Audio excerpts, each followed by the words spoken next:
Welcome to episode 24 of the Pitstop PALS, season number 1 with Nielson and Gager. Thank you very much for being here.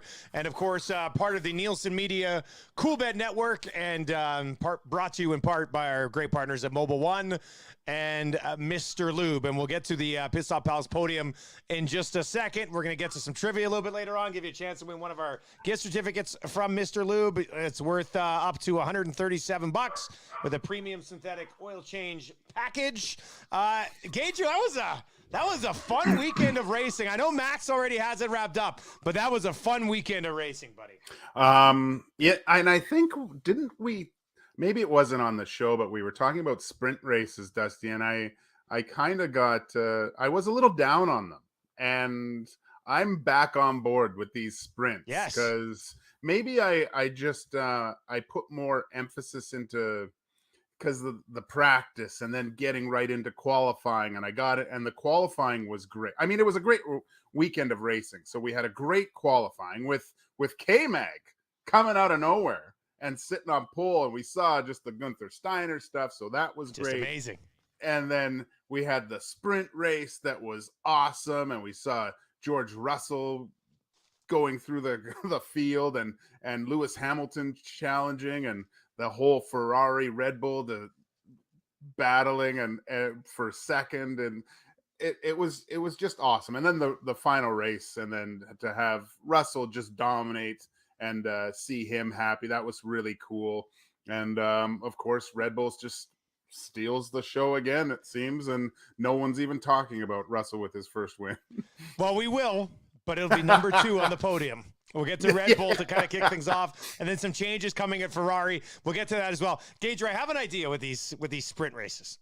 This is what I want to see, because I think we all know when they're most exciting, and it's when you got a team like Haas up near the top.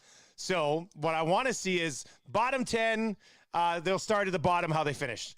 The rest, the next 10, you give, I don't know, some sort of incentive, and then whoever finishes 10th in qualifying starts first in the race, in the sprint race, and you reverse the top 10, and then you've got the fastest cars in the middle of the field working their way up, and it would be drama from start to finish every single time. They never go for it. It's not fair. But in my imaginary little world, buddy, that's what I want to see, because that would be fun.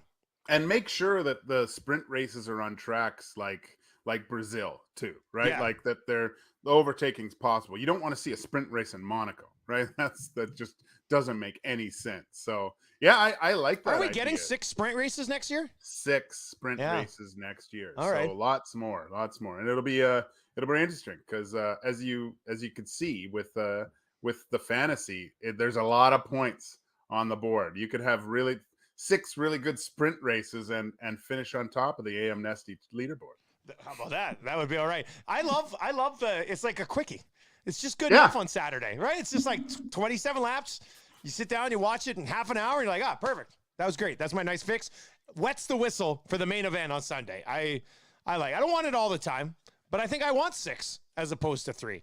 So yeah, no, and I do like the just the practicing too, Dusty, because it does give you an insight of the track and which tires that they're going to use, and what car maybe can run with more downforce and what can't, and straight line speed. So it's intriguing to see how they set the cars up before qualifying, and I do like my qualifying weekends. But yeah, sprinkle in a few more sprints, and I think everyone's a little bit more happy.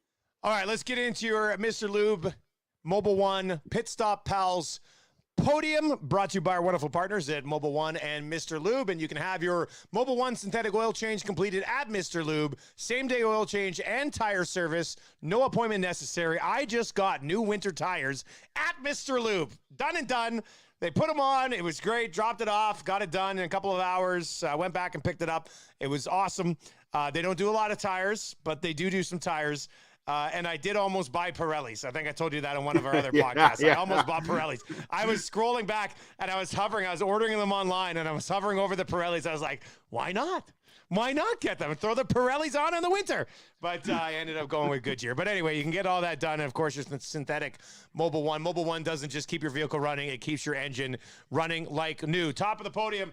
Not a Red Bull victory by any stretch of the imagination, but Red Bull drama this week. Gager, I know Max Verstappen's a prick. We know it. He's selfish. We get it. So maybe we shouldn't be surprised by this. But still, with nothing on the line and your chance to hand a couple extra points to your teammate who was in a position to essentially be tied now with Leclerc going into this week, I cannot believe that, for lack of a better term, that asshole didn't let Checo go by him. Like, I just can't believe that you would treat somebody that's supposedly your teammate like that. I don't get it.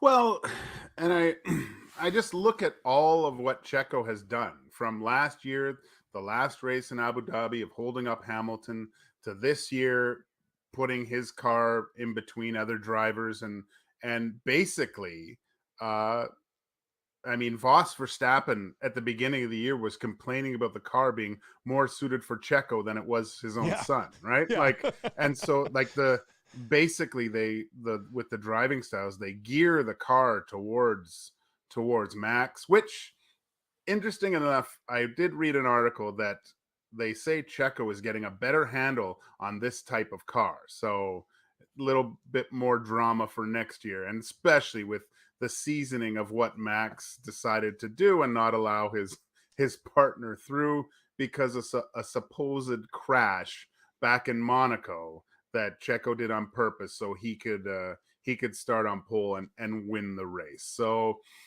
it's crazy to think that he would do all this after his teammate has done so much for him, Dusty.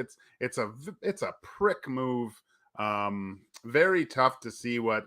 Maybe this is why Ricardo left way back when. Well, I was going to say, I think I see now why Daniel Ricciardo wanted to flush his career down the toilet rather than stay with Max Verstappen. I mean, when you look at it from that point, I mean, when you saw Ricardo leave and what's happened since, you're like, why would he leave that juicy seat at Red Bull? And maybe it's because Max is a prick and a nightmare, and he would rather not be in F1 anymore than have to be alongside Max Verstappen.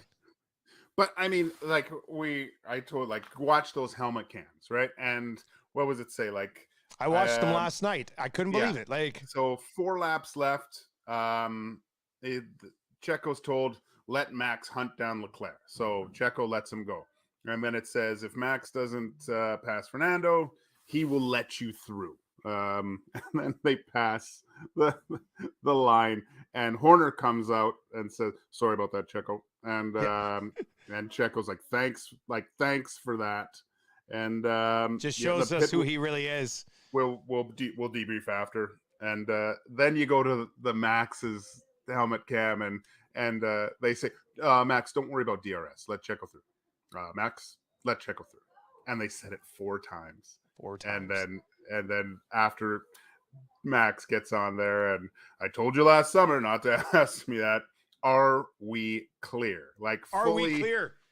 Fully establishing himself as the alpha above even like Horner, I think. Like, he thinks the top of the food chain is Max, and then everyone else filters down from there. So hilarious. How do you think that goes over, Gager? Because we've seen Horner on Drive to Survive, and he's the big swinging dick at Red Bull. Like, for Max to just be like, am I clear?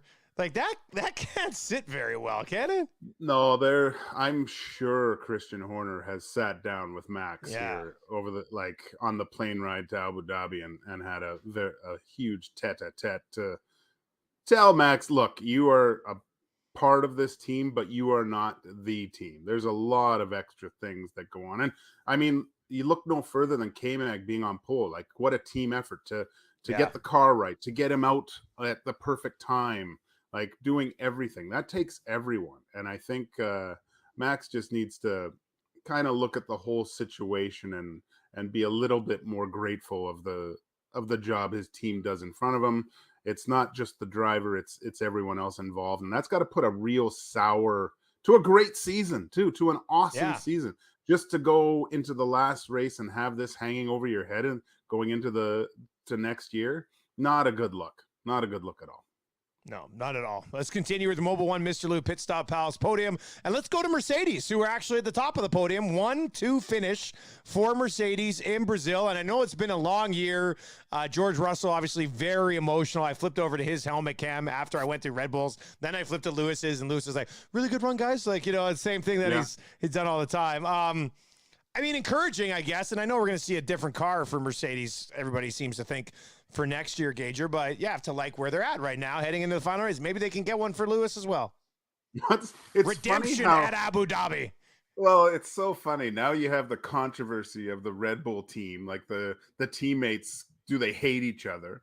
Then you look over at Mercedes now, and everyone's saying, is this the best team in F1 going into next year? Like they were talking about how both guys were so involved with the evolution of the car over the whole year and keeping with it and trying new things and being aggressive on that front. Like it looks like a really good team, and both have done extremely well with subpar equipment. It seems like I would definitely put them ahead of Ferrari right now. I know Ferrari's probably basically completely focused on next year with a lot of their things, but man, Dusty, I mean, if it's depending on how things go this weekend, you have to look at Mercedes as a resurgence of next year of challenging for not only constructors but possibly a championship. Yeah, I would think that if they have a strong finish, maybe two on the podium or whatever this weekend, would you have them elevated above Ferrari heading into next season? Definitely, yeah. definitely. And I think I would too. We'll get to with our podium here is I mean how I'm young in this, but every Ferrari fan that kind of tweets me online and when I say something about Ferrari, they're not even mad that I say it. Like I'm not, because I'm ripping their team. Like they basically know they suck and they're just sabotage themselves all the time. And par for the course. We get excited and then nothing happens.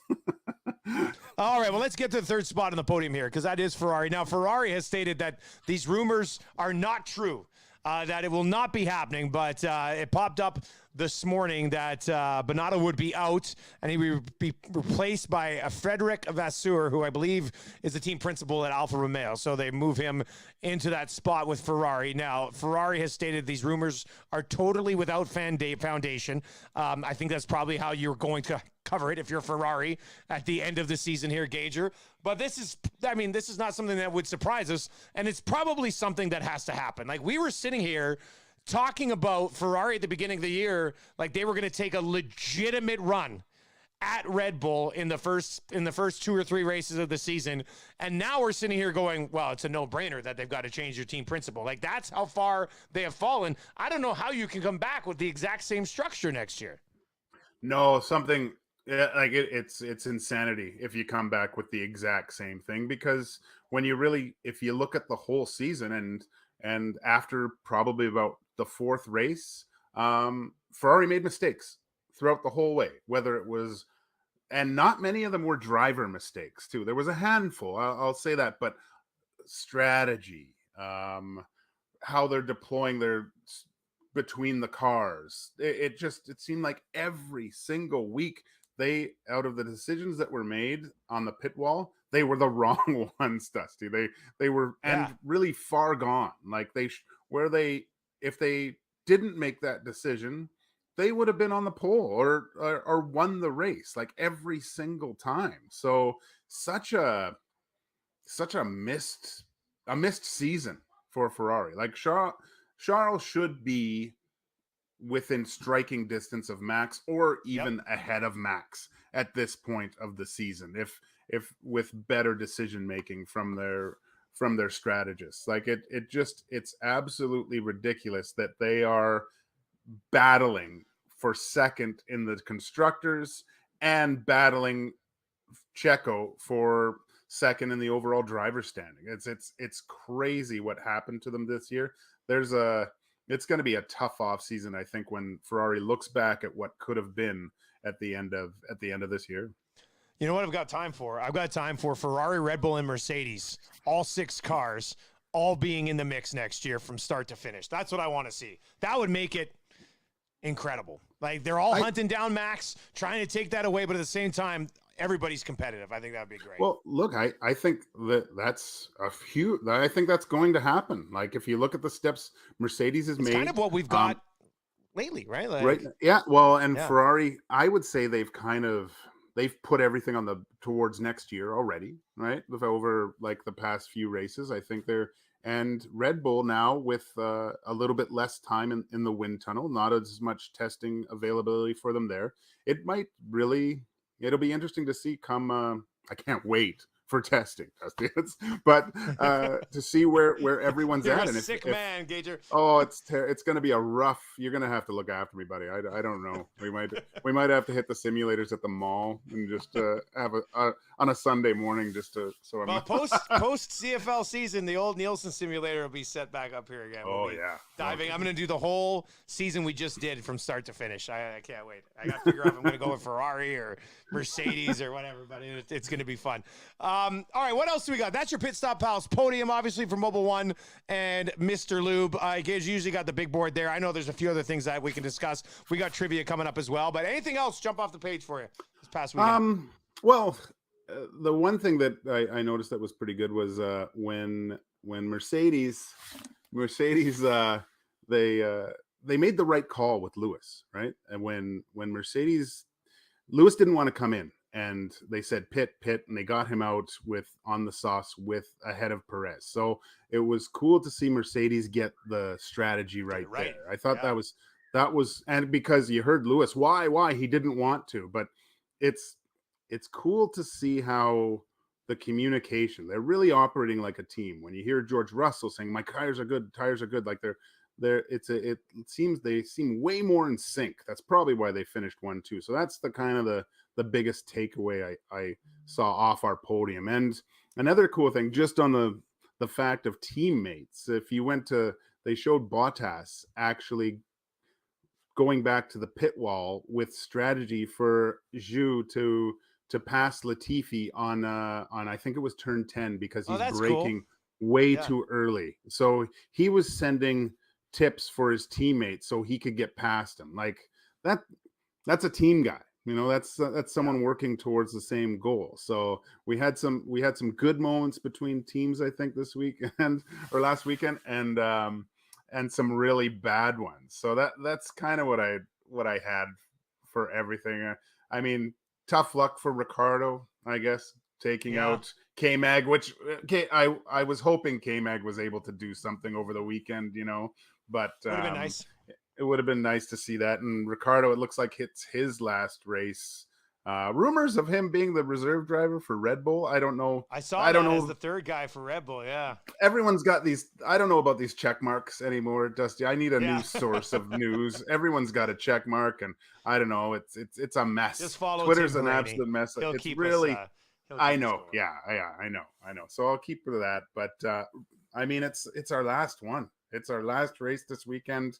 Back to the early mornings, which I'm good. That's how you got to wrap up. I'm really excited, Dusty. I'm gonna set everything up. I think it's at 6 a.m. So Sunday morning, I'll be up and have my normal setup with a puppy too. So that's kind of cool.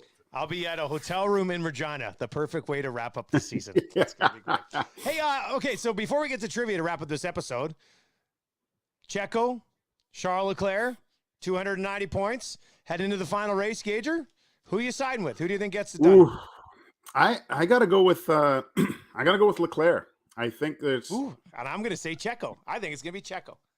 Really? I know they both want it. Like you heard Leclerc talking about, hey, let's worry about the championship here on the radio too on the last few laps. But I just think that's a crushing blow from your teammate, and Checo can't rely on Max to help him out. I don't think. Fair enough. Yeah. And so I just think the better team will win this weekend. I would look for Charles to have a solid race, solid qualifying, try to put that thing on pole and go from there. So, but it will be exciting. The drama of this episode alone could be probably put into a two-parter for Drive to Survive at the start of next season. That should be good. That'll be really good. We got trivia before we wrap up. Of course, how you answer trivia is you slide into my DMs. Just hop on Twitter at Nielsen TSN 1260. Slide my DMs. Give me the correct answer. If you get the correct answer, you're going to go into a draw. We'll draw one name after every episode, and you will win a gift certificate to Mr. Lube that doesn't expire until December 31st, 2026. So you got a lot of time to use this bad boy. It's for a premium synthetic oil change. Also get yourself a Mobil 1 racing hat. They head to Abu Dhabi, where Lewis Hamilton has won 5 times. Who's won the second most times in Abu Dhabi? Send that answer to my DMs on Twitter at Nielsen TSN 1260, and we'll make sure one of you get hooked up with that Mr. Lube oil change. Gager? By the way, Max, if he wins this week, would tie that person with 3. So the answer is 3. Who's the guy? Who's the guy who did it? One more race, Gager. I know it's going to be an emotional weekend for you, but we'll mix in some off-season episodes, okay? Just don't get too sad. And, have that puppy there for cuddles on Sunday as you watch the final race of the year. I'll probably be crying because it's Vettel's last race too, right? Like I'll be all I love how much you've dove into this. Like, that's I love terrible. it. It's terrible. That's all I care about. There you go. He's not lying. He's not lying. That's going to do it for episode 24 of the Pitstop Pals with Nielsen and Gager. We will be back next week breaking down the entire season, the final race, who finishes second, and who Max pisses off this week. We'll talk to you then. See ya.